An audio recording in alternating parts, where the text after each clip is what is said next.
Welcome to the Truth Over Comfort show. Today's guest is Kelly Vlahos from the Quincy Institute for Responsible Statecraft. We're here to talk about the media's role in the Iraq War and the continuation of it, along with, the general media role in the conflicts since, along with some of the people who were the architects of the Iraq War, other than Bush and Cheney, who weren't discussed. I'm very happy to have her here. How are you doing, Kelly? I'm doing great. Thanks, Louis. So, do you just want to tell people a little bit about yourselves, your previous career and some of the outlets you've written for and worked for over the years up until your current spot at the Quincy Institute for Responsible Statecraft? Sure. Well, I've had quite a circuitous journey. I graduated many, many years ago from college in journalism and went right away to working for newspapers. So that is my profession. And my experience and background is in reporting. And I did straight news reporting for some time before coming to Washington, and then really felt like I wanted to push into the political reporting space, very much interested in politics. But I've always had a special sense of foreign policy and national security. I was a close watcher of the sort of outgrowth of politics after the Vietnam War and a lot of the failures of that war and how it impacted veterans. And so that's been a real special, a soft spot for me in my reporting. And my interest has been in veterans issues and how the government treated its veterans when they came back from Vietnam, and as also the reasoning of that war behind the policies of that war.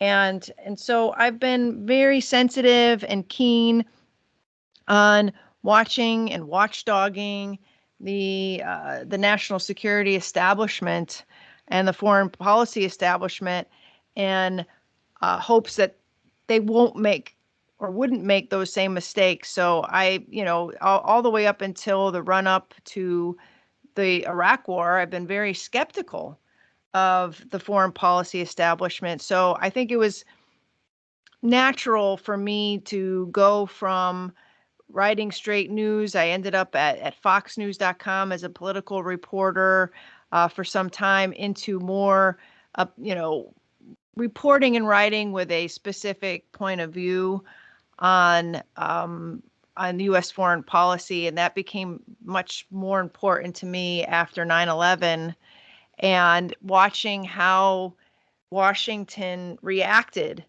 to those events. And they reacted by building out the national security state, starting with the passage of the Patriot Act, which basically put American people in the crosshairs of an expanded law enforcement regime in this country. We made us all potential suspects in future terrorism plots and attacks. And that really emboldened me, because I saw a lot of our politicians on both the left and the right, but particularly in the Republican Party, who were taking advantage of people's emotions at that time and the fears that were haunting this country to pass more and more restrictive and intrusive, unconstitutional laws that actually took away our civil liberties, and in sort of codified this fear that we all felt. At the same time, they were gearing up for new wars overseas in the name of keeping the United States safe after 9/11. So while many Americans, even I would say most Americans, supported going after those who committed the atrocities of 9/11, the attacks on the Pentagon and the Trade Center buildings in New York, and even if that took us into war in Afghanistan, I think the support for going even further, i.e. Iraq, it dwindled, and I feel like there came a point where there were more and more people dissenting from the view that we should go after terrorists wherever they may be, even if that meant getting the country into additional war zones and sending millions of men and women overseas. Unfortunately, as I've contended in my articles for both the American Conservative and the Quincy Institute, which I edit their online magazine, The Responsible Statecraft, I believe that the mainstream media was working in tandem with the government at the time to entrench support from the American people to go into Iraq and conduct those overseas operations. It wasn't just Iraq, it was in Somalia and places across the Middle East, wherever those quote unquote terrorists might be. And so you had literally a global war on terror that I felt that without the mainstream corporate media support, it probably wouldn't have went on for 20 years. And that's the facts. We were in a 20-year war in Afghanistan, a decade war, at least in Iraq, and we still remain in force in Syria and Iraq and in Somalia and a host of other places across the Middle East that we don't even know about half the time, because the president had garnered a lot of powers over the last 20 years to conduct military operations with very little input from Congress, who are our elected members. And so the end result is the executive has more power. The Congress is really just flaccid in that regard. And we have spent trillions of dollars in taxpayer money. And now we see ourselves basically in a proxy war in Ukraine, and not having learned the lessons of those last 20 years. And so as far as my personal journey, I'm now the editor of a magazine that is solely focused on changing U.S. foreign policy to be more restrained, to rely more on diplomatic tools than sending our troops and our weapons to places to settle our problems, and to pursue this American primacy, military primacy that we'd gotten used to over the last 70 years, but it's really hasn't really worked out that well.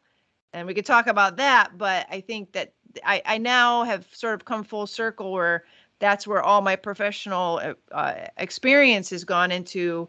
Editorial and reporting, media experience is going into sort of trying to make a difference and combating the military industrial complex, which is obviously not very easy, but I feel like we need more of a chorus of voices that are doing that on a daily basis. And that would include you and your show, and highlighting people who are doing the same. I will ask you in a few questions' time specifically about your time at Fox, because obviously, you've come a long way since then. But if you could take us back to the invasion, how much pressure was there on the media to go along with this, and how much were they willing to cooperate? Was it purely they just felt the pressure, or was it more, there was pressure, but they was kind of more than happy to lean into it because they feared maybe other rivals were going to do the same thing and get better favor? But give me your opinion on that. Take us back to the invasion and how much pressure on the media and how much did they cooperate with the government line?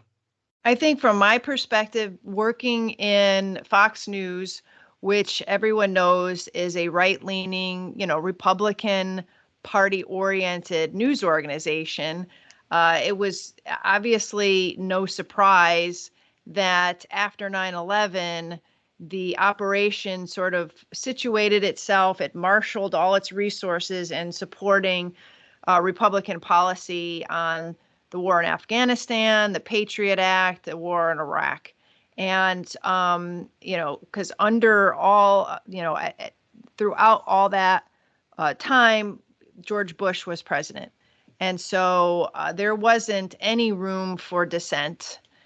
And I worked for the website, so I was a web reporter, and I have to say, the people that I worked with and my editors there were professional journalists. So they allowed me to suss out or tease out opposition to some of these policies that were being passed, like the Patriot Act. At the time, Ron Paul was probably the biggest voice against the Patriot Act on the right. I can't even recall any huge names in terms of people on the left side of the aisle who really made a big case against it. I know there was a lot of grumbling, but the Republicans were in control at the time.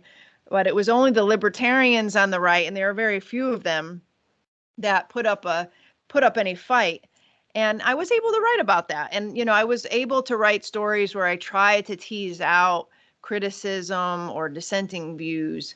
But overall, the news organization was marshaled to support the president and the war effort. And at the time, that was the popular view, even beyond Fox News, was not to question the reaction to 9/11, because it was such an unbelievably dastardly act, and people were so blindsided as to what happened that it really shut down a lot of criticism. Now, you've had very strongly left-leaning organizations and media, like, say, Democracy Now!, for example, Christian Science Monitor at the time, probably Mother Jones and The Nation, that were more inclined to an anti-war position. But the mainstream media, like MSNBC and CNN, Fox News, Washington Post, even the New York Times, overwhelmingly supported the status quo positioning on. The Daily News was pretty much what the official view was in Washington. The Washington establishment was very much for an aggressive response to 9/11, not questioning the new law enforcement tools that were given to the FBI and the NSA at the time. They were very muted on the sort of neoconservative takeover of the White House, the National Security Council, and the Pentagon, which led to the drumbeat for war in Iraq. We know the famous, series of stories written by Judy Miller for the New York Times, citing specious sources on WMDs in Iraq. Washington Post was really not much better. So all of your major news organs were all geared to supporting what Washington wanted. And what Washington wanted was what they had been doing for 70 years, to express this American exceptionalism, to pursue an aggressive military interventionist policy, and then this new concept of preventative war, which was supposed to sell the whole war in Iraq, was we were going to prevent new terrorism from happening. So we had to take the initiative to prevent war by making war. I don't know. It sounds really silly and counterintuitive today, but that's the kind of thinking that was all the rage back then. And if you were operating in Washington, whether in the mainstream media or in think tanks or just in any ancillary government work, you were forced to sort of conform to this way of thinking or find another job. And this went on for years. After the failures of Iraq became apparent, then they shifted over to Afghanistan and tried to do counterinsurgency there, and a whole government approach, which is basically your West Wing type Alan Sorkin, oh, well, if we just do it, we make this it takes a village approach in Afghanistan. And then suddenly, blooms of democracy are going to sprout everywhere. And that didn't work. But the whole time, the media was sort of giving the government and the politicians and the generals a pass, instead of second guessing them or highlighting all the deep and dark things that were happening, like torture and drone killings and secret manhunting operations, things that I was writing about and plenty of people were writing about. But yeah, did it get into the mainstream? A little bit, but not enough to really hold anybody accountable. I recently did this panel with Jonathan Landay, who is one of the few reporters who had, for the Knight Ridder news service, had actually questioned the WMD story. I mean, one of the very few mainstream reporters. And he doesn't like this idea that the media writ large falls down on the job on war reporting. I like this. And I told him, I said, I know you did a lot of great work, and then there are a lot of reporters and people individually who are writing for New York Times and the Washington Post who were covering, when our soldiers were conducting like massacres in other countries like Afghanistan, and they'd do these raids and they'd kill entire families, or they were covering, the torture that was going on in the CIA dark sites. But they were always stories that were relegated to like the middle of the paper, or, like down below the fold, as they say. They were never stories that got picked up and people actually made a big deal about. And that's the problem. Good reporting was going on. It's just it wasn't infecting the bloodstream so that all the talk shows were talking about it and all the influencers were talking about it. And I think that's the difference between changing the conversation and making things happen, and just like existing under a radar. And a lot of us do exist under the radar, and it's very frustrating. But I think with social media and a lot of new media that exists today that didn't exist then, it's harder to shut those voices down, or at least sideline them so much. Yeah, that was actually going to be one of my questions later about the alternative media and the internet, but I'll leave that for now. I was just wondering, working at Fox, I know you said you was more in the website area, so you may not, but did you have any personal experience of the way, this pressure falls down on the networks, or, the networks putting pressure on people who work there to fall in line? Is this like a formal memo that goes down? Yes. or is it meetings? Because, yeah, go on. It was a formal memo, and I'm not like breaking any news here. I think people have written about this, for years. But there was a formal memo that went down from top office every day, and it said these are the issues that we are going to be covering, and this is how we are going to be covering them. And it would just be maybe a bullet point of like 4 or 5 topics, and the framing in which we would be covering that. So say there was a bill, and it wouldn't always be on war, obviously, because there were other things going on. But say there was a bill about Social Security, or fiscal spending, or the debt ceiling, or whatever. We have to write about this and expose the Democrats for being fools on this issue. And Nancy Pelosi is completely wrong and is making a fool out of herself. And let's highlight that. And it was all like within the frame of how, different shows would be covering that issue. So it was definitely a top-down operation, and it was top-down editorial management. And, as a web writer, we certainly felt, I don't want to say the pressure, but it was definitely a part of our editorial decisions that we were making for that day. I think we probably had a little bit more flexibility, at least at that time, to cover stories beyond that. But I think the message is clear. And, I have to say, I can't think that it was much different at any other major news network, but I just can't speak for those major news networks. It's funny because over time I've seen MSNBC and CNN become infinitely more biased towards the left than they had been when either of those organizations first launched, those media outlets first launched. And I think it was they saw how well that Fox had, entrenched their audience, that they had made a conscious editorial decision to speak to a certain audience, and that audience being Republican conservatives, people on the right.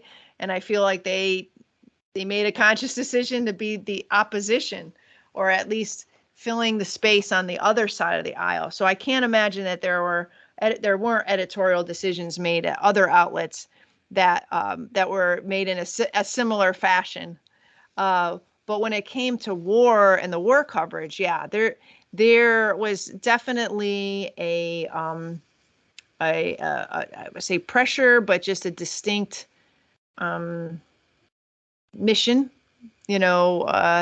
to support the Bush administration and the status quo on that side of the issue, the war, the national security. So if you was in the media, 9/11 happens, there's obviously a lot of emotion at the time, and feeling of togetherness, and rallying around George Bush, and all these people in the media, they maybe believed about the WMDs or thought it was right. What about after, during the occupation, when they can see, well, pretty much all the reasons they said we was going for have proven to be incorrect. The war's not going well. As you said, there's torture, there's massacres, all these undemocratic, un-American, un-Western activities going. So then why did the media continue to play into the government line? And, there's no way you could say they can't, because there's no way a war could last that long if the media don't continue to be on board. So after they've, been had, why did they continue to support it? Well, it's all in the way that they continue to support it. So dating back to at least, I want to say, 2000, let's just say I'll pick a date, like a 2012, 2010, around that time. It became so obvious that Iraq was a failure, that the United States didn't anticipate the insurgency, the sectarianism, the blowback from the Sunnis, the mistake of going in there and just unarming and disbanding the Ba'athist army and the government, and leaving all those people out there with nothing to do and angry. And so I think at a certain point, the media says, okay, we were wrong about WMDs. And that came a little earlier. That the whole WMDs all fell apart. But almost as soon as we went in there, and it was already, the call to arms had already been made, our troops are over there, we toppled Saddam Hussein. Oops, there was no WMD. So that was already acknowledged. Suiciders to kill innocent life, who had relations with Zarqawi. Imagine what the world would be like with him in power. The idea is to try to help change the Middle East. Now look, part of the reason we went into Iraq was the main reason we went into Iraq at the time was we thought he had weapons of mass destruction. It turns out he didn't, but he had the capacity to make weapons of mass destruction. But I also talked about the human suffering in Iraq, and I also talked the need to advance a freedom agenda. And so my answer to your question is that imagine a world in which Saddam Hussein was there, stirring up even more trouble in a part of the world that had so much resentment and so much hatred that people came and killed 3,000 of our citizens. I've heard this theory about, everything was just fine until we arrived, and kind of stir up the hornet's nest theory. It just doesn't hold water as far as I'm concerned. The terrorists attacked us and killed 3,000 of our citizens. Before we started the freedom agenda in the Middle East, they were... What did Iraq have to do with what? The attack on the World Trade Center. Nothing, except for it's part of, and nobody's ever suggested in this administration that Saddam Hussein ordered the attack. Iraq was the lesson of September 11th is take threats before they fully materialize, Ken. Nobody's ever suggested that the attacks of September the 11th were ordered by Iraq. I have suggested, however, that resentment and the lack of hope create the breeding grounds for terrorists who are willing to use suiciders to kill to achieve an objective. I have made that case. And one way to defeat that, defeat resentment, is with hope. And the best way to do hope is through a form of government. And then I think by the time that the Bush was nearing a second term, there were already acknowledgement that the war was a failure. But the self-reflection seemed to end there.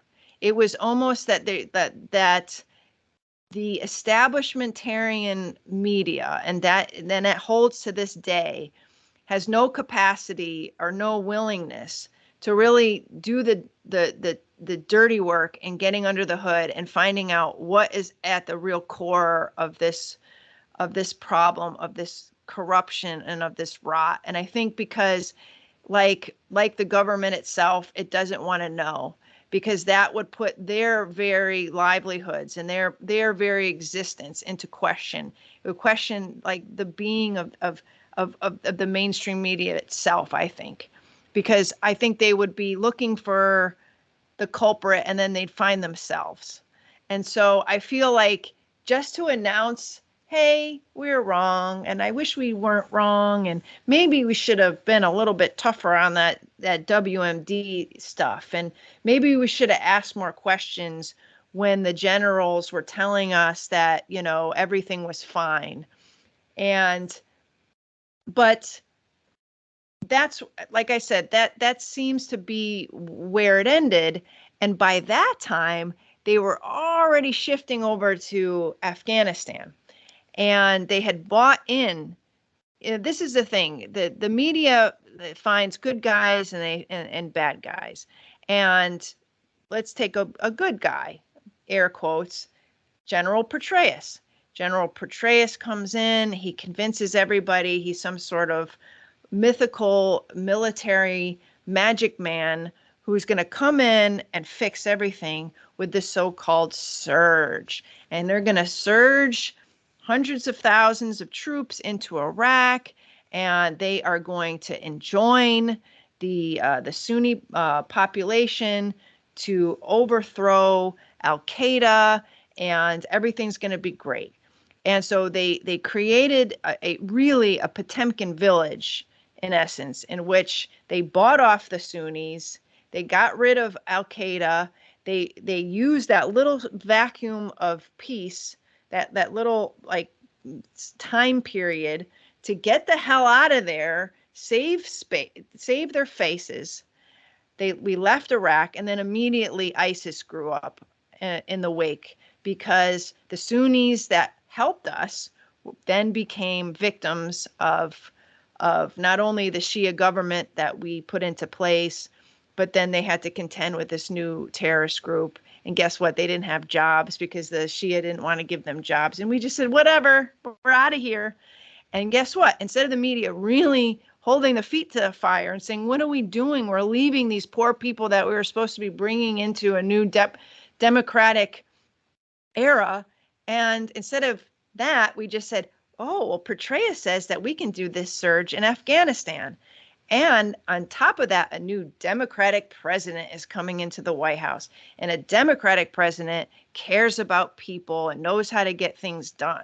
And so all of a sudden, this media that should have been skeptical because they'd already been duped once, all of a sudden bought into this whole idea that, well, we made mistakes in Iraq, but we're going to make good in Afghanistan. And they let Obama basically run a drone war in secret, killing people extrajudiciously, in ways that they would have never allowed a Republican president to do. That they let that go. And then meanwhile, the number of our troops who are getting killed and maimed are going up because we're surging troops there. And more Afghans were getting killed every day than they had before because of all the fighting that was going on. And it took them years to acknowledge that was a failure. And so it's short-sightedness, it's laziness, it's a deference to power. Well, the experts are telling us that this is going to go great. Or General X or Y with all of his medals and he's falling down on the table because he's so medal heavy. He must know what's right. Oh, Hillary Clinton, we love Hillary and she's on the Foreign, Relations Committee and she's telling us that we got to fight and we have to have the stomach for a war. And so they all fall in line. And I think that's what you're seeing today. There's a deference to power because they don't have the individual or independent backbone to actually ask important questions or go out there on a limb, stick out from their peers. But also, they don't want their access to get cut off. So if they ask too many questions or they write too many stories that make David Petraeus look bad, or today Milley or Biden or Blinken, if they seem like an adjutant, then they might not be able to sit in that pool, at the Pentagon briefing room, or they might not get their phone calls returned. And so you have to make a conscious decision. Do you want to be in the cool kids club and be popular and make your bosses at your corporate bosses happy by just putting your head down and doing what you're told? Or do you want to be a dissident? And most people don't want to be a dissident. Most people don't want to stick out. And it's not even a conscious decision. I think most people in the media just want to be liked and they want to have a cushy job and they want to be with the cool kids. And so they buy into the whole program. And that's the problem. So I was speaking to Danny Davis yesterday, and it came up time and time again how the generals go on TV and portray us, the amount of show notes and edits I had of him where he's in charge of the surge. He then is getting asked how it's going, and then Afghanistan collapses, and then he's on TV to talk about it, and then he's on TV to talk about Ukraine. So, obviously in the 70s, in the Church Committee, it came out, the CIA had journalists on their payroll, and they had people from cable news too. And that was obviously, covertly. So when news networks now are hiring them as analysts, and people like John Brennan, the CIA director, and Obama is on MSNBC and, all the different networks, is this a mixture of laziness from the corporations so they can just bring on generals who are the experts, but also to basically, keep a lid on it because they're obviously going to say all the right things? So, what's your opinion of the fact that they openly hire people, even in Britain, the head of GCHQ, Sir Jeremy Fleming, he was the editor for the day for BBC Radio 4. I mean, that's the head of GCHQ on the state-funded news BBC. If that was the other way around in Russia, people would, be obviously mocking it. So, right. Why do you think they bring these generals so overtly on? What's your opinion of that? I mean, I do think it is a mix, like you said. I would start with professional editorial laziness. These generals, they have credentials, and credentials are will open doors in this town. And you have bookers who are under a pressure constantly to bring guests on. Of course, these bookers probably don't have national security backgrounds. They probably don't know much about foreign policy or wars. And they have somebody who's representing the general saying, hey, do you want this general to come on to talk about what's going on in Ukraine? Oh, there was some bombs dropped in Baghdad. Let's talk, so they're part of the ecosystem. Or they know that particular general does media, and so they're easy to get on the air. So there's a bit of that. And then there is this the sense that, you know, the generals. Let's put it this way: you don't have a lot of generals like or top military officials like, say, Doug McGregor or Danny Davis, who are running against the orthodoxy in Washington. Now, how many times have you seen Doug McGregor on MSNBC lately? Zip, or even Danny Davis. So I would say the majority of these these senior military officials, like you said, are all swimming in the same stream with the establishment line. They're accessible. They have credentials. They make the news network look good. They look like good gets. And they exude this sense, this aura of authority that, like, I wouldn't have, or somebody who just maybe worked in the Pentagon as a civilian. I mean, so let's face it, they got medals, they got gravitas that others don't have. And so it's a powerful combination and very tempting to have somebody like Admiral Stavridis on once a week on MSNBC. He's talking all the same language of the folks there on the Ukraine stuff. He's articulate to a certain extent.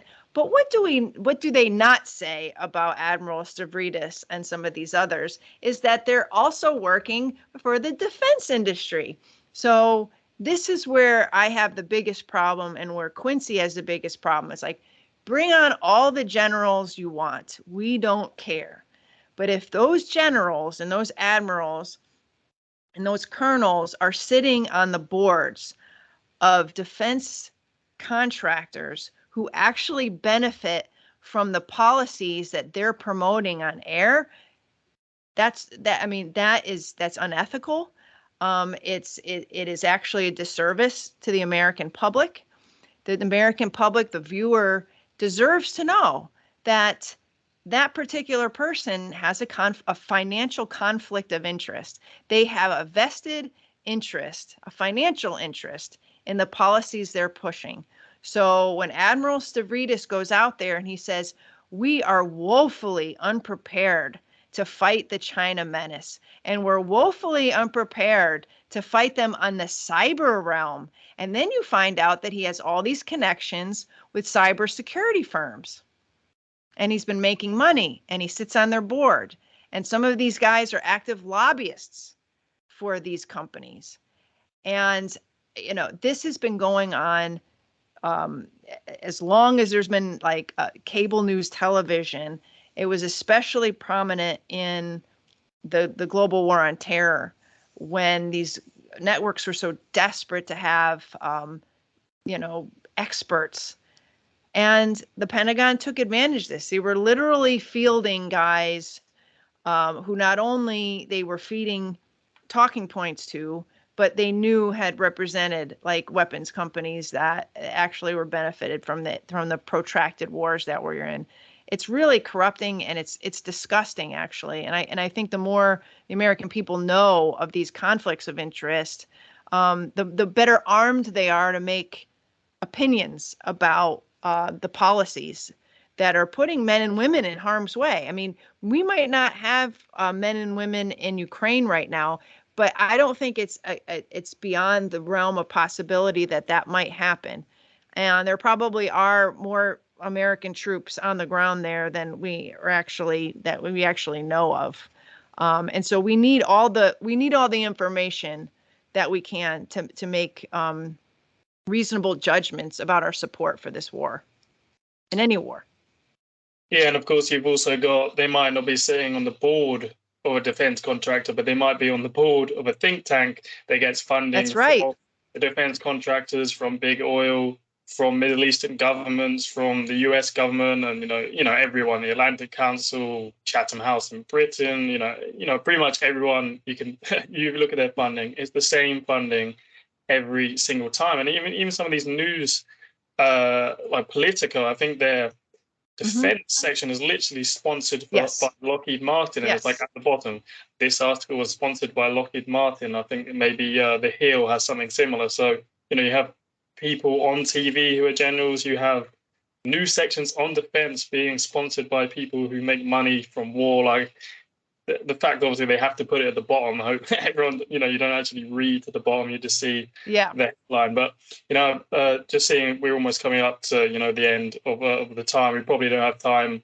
to talk about the architects of the Iraq War, so we might as well stay on the media. So what are some of the correlations you see, through your years during the Iraq War and the War on Terror to now with, obviously, Ukraine, Russia, or, they're still the same, Syria, obviously still actually occupying that, and we're still occupying Iraq. You had Lloyd Austin the other day saying we're staying there, and you had Milley go to Syria to say the same thing. So what are some of the correlations now, and has anything actually been learned? Yeah, I mean, the correlation I see now is it seems like a willful lack of curiosity, of interest. It seems, and I know that, like, my peers, I call them my peers, but others in the media would hate to hear this because they would deny this is even happening. But I don't see the people in power being held accountable for the policies that they are pursuing in Ukraine. And that's on a daily basis. I don't see them accountable for the things they say, for the assertions they make.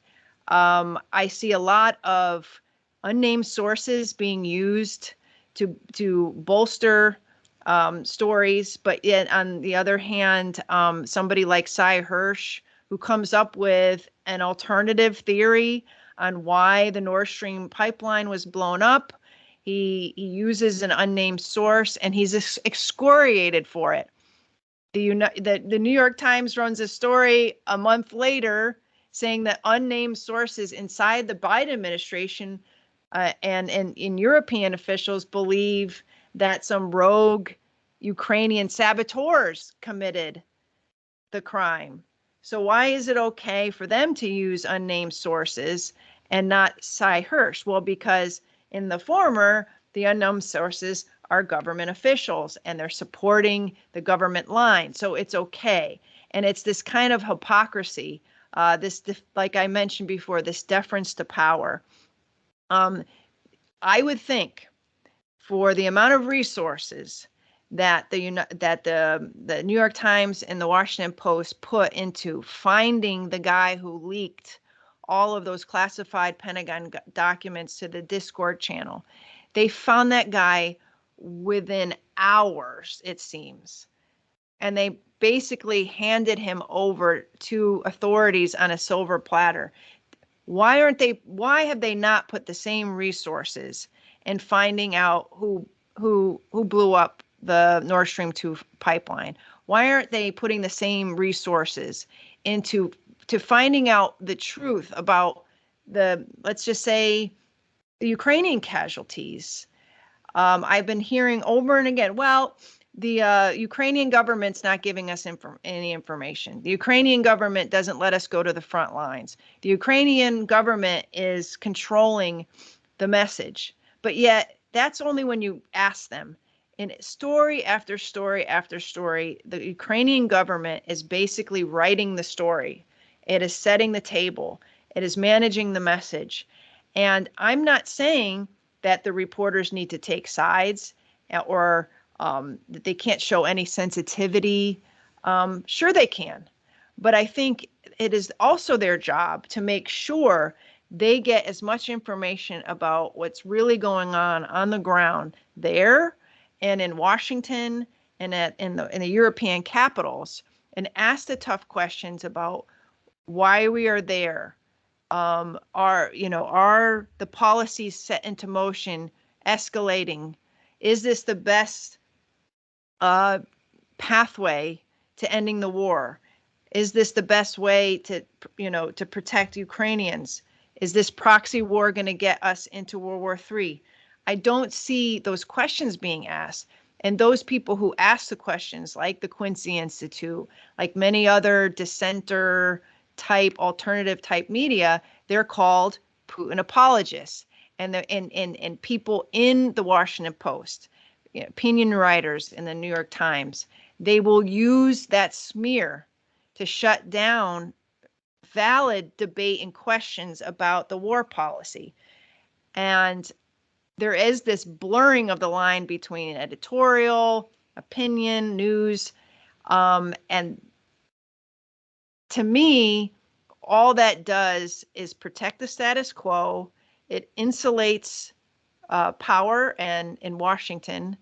It obfuscates reality for the public, and I really do believe that the American people and people around the world, viewers and listeners around the world, in Europe, across, writ large, it does them a disservice because, like I said, they can't come to their own conclusions about what's going on and make valid judgments about what their government is doing in their name when the media is helping to create a distortion field and they're not really getting the true story. I don't know. I'm not going to tell you I know what's going on in the war and who's winning and who's losing, but I sure don't think that our media has done us any favors in getting the real story across. Yeah, so you mentioned obviously the alternative media there. So, being at Fox News on, the website team then when, the internet's very new, how much has the internet and the alternative media caused a problem for the media? And how do you think the legacy, the corporate media, the dinosaur media, whatever you want to call them, how have they reacted to the internet and alternative media, actually putting out real journalism and, challenging their power, really, or monopoly? Well, I mean, just look at what's happened to Matt Taibbi, for example. I mean, he has gone from being a darling of the media world, at the top of his game, writing books, winning awards, being feted as a real journalist. I mean, he's just he's one of those guys who has really, as a journalist myself, really made the profession proud and very well liked. And because he basically reported and where the information and the facts took him, he was very truthful, and he was, he didn't succumb, to the lure of Washington power, and elites. And he bucked that his entire career. Well, when it came to, really taking a look at Russiagate, for example, and really coming to his own realization that the political agenda of the Democratic Party had infected the way that the media was covering the issue, he really went hard against the liberal media, and he paid the price for that. All of his old friends turned against him. He was excoriated as some right-wing extremist, whatever you want to call it, and had sort of been left in the wilderness.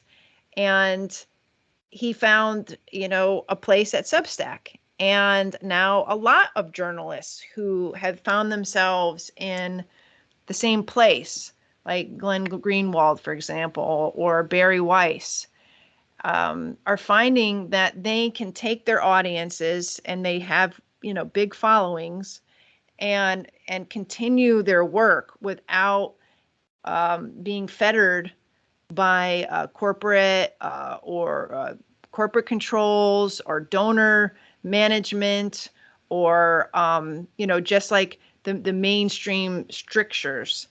And I think that scares a lot of people in the mainstream corporate media because, for so long we had these gatekeepers. When I first got into the media, it was like that you had your major news magazines and newspapers and cable networks, which we are all nicely calling legacy media now. But they were the only game in town, and they basically had a say in who was in and who was out. And it was both a popularity thing. It was an elitist way of managing the message and managing news and narrative. And that's all gone. It's not that it's all gone away, but with the proliferation of the internet, blogs, and now social media, everybody's able to get published.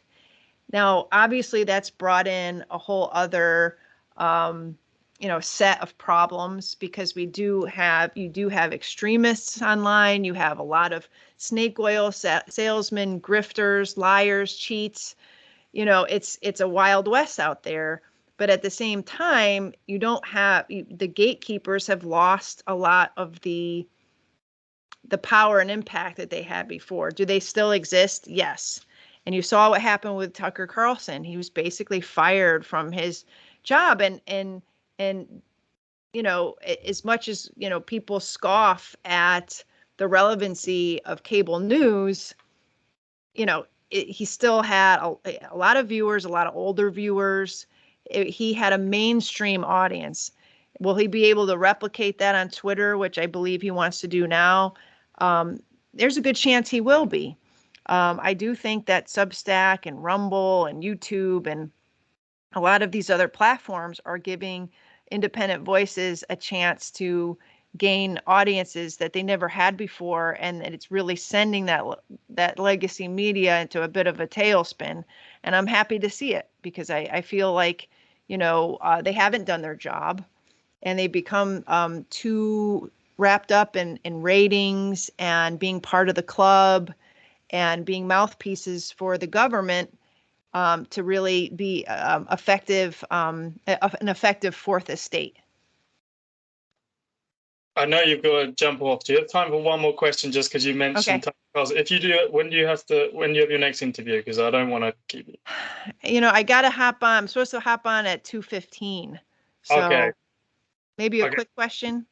Yeah, no, it's just because you brought up Tucker Carlson, and obviously, he was one of the highest. He got the highest ratings on Fox. So from a revenue perspective, they've fired him when he was bringing in most of the ratings. So when you look at some of these, they're basically obviously corporations in America, and in news media and the newspapers, with stories like the Nord Stream story or Jeffrey Epstein, or there was like the leaked clip of John Kerry where he said, we watched ISIS grow and we thought we could use it as leverage. And there's almost no real, investigative reporting or not at all, when you'd think that would be one of the biggest stories, of the century. So why do they hold back from certain stories that they could break? There was, especially the Epstein one, there was Amy Robach from ABC where she said they had the story and it got quashed. So why would they do that when it would have been like the biggest story? Is there would it be advertisers? Would it be just they can't go there because they'd lose their access? Why do you think they turn away from some of the biggest stories of the century? I've had the story for 3 years. I've had this interview with Virginia Roberts. We would not put it on the air. First of all, I was told, who's Jeffrey Epstein? No one knows who that is. This is a stupid story. Then the palace found out that we had her whole allegations about Prince Andrew and threatened us a million different ways. We were so afraid we wouldn't be able to interview Kate and Will that also quashed the story. And then Alan Dershowitz was also implicated in it because of the planes. She told me everything. She had pictures. She had everything. She was in hiding for 12 years. We convinced her to come out. We convinced her to talk to us. It was unbelievable what we had. Clinton, we had everything. I tried for 3 years to get it on, to no avail, and now it's all coming out, and it's like these new revelations, and I freaking had all of it. I'm so pissed right now. Like every day I get more and more pissed because I'm just like, oh my God, what we had was unreal. Other women backing it up. Hey, yep. Brad Edwards, the attorney, 3 years ago saying there will come a day when we will realize Jeffrey Epstein was the most prolific pedophile this country has ever known. I had it all 3 years ago. I couldn't tell you about the Epstein story. I think that there is so much going on there that we don't know. And I would not be surprised if that at the highest echelons of these media organizations, there are very powerful, rich, wealthy, connected people who are either involved in some way or had been at an Epstein party or on his calendar or connected to somebody. I don't know how those strings are being pulled. I would say with the political stories, like let's take the Hunter Biden laptop story, which we now know was pretty much quashed because of pressure coming from the Democratic Party, as well as the government itself had said, this is part of Russian disinformation. And I don't think there was any media organization out there, anyone that was well funded, it was corporatized at the time, that wouldn't run scared if FBI agents came into your office and said, you better watch out for this story. It could be Russian disinformation, because that was the watchword back in 2020. And I think they really put a chill on the media, and we saw that in the Twitter files. This isn't me making it up or spreading conspiracy theories. The Twitter files basically laid bare that the government was heavily involved in trying to quash accounts, to quash individual tweets, to quash stories with Twitter. And at the time, Twitter, whether begrudgingly or not, allowed the government this access into their daily moderation. And, I can't help but think a lot of that was politically driven. And I guess that's a subject for another show. I don't like to talk about politics, partisan politics too much, because, my job at the Quincy Institute is, basically we're a transpartisan foreign policy operation. And so we try not to get into all of that.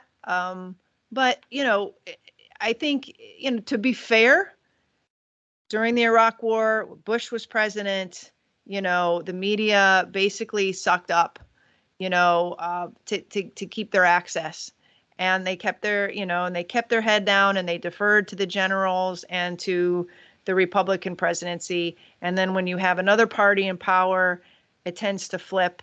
And I'm just going to leave it at that.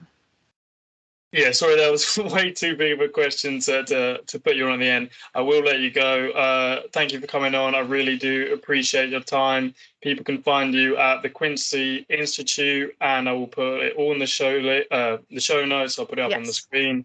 I'll put your Twitter and everything, but I'll let you go. I really do appreciate you coming on the show. I thoroughly enjoyed it, and I hope you have a lovely rest of the day. You too. Thank you. Thank you.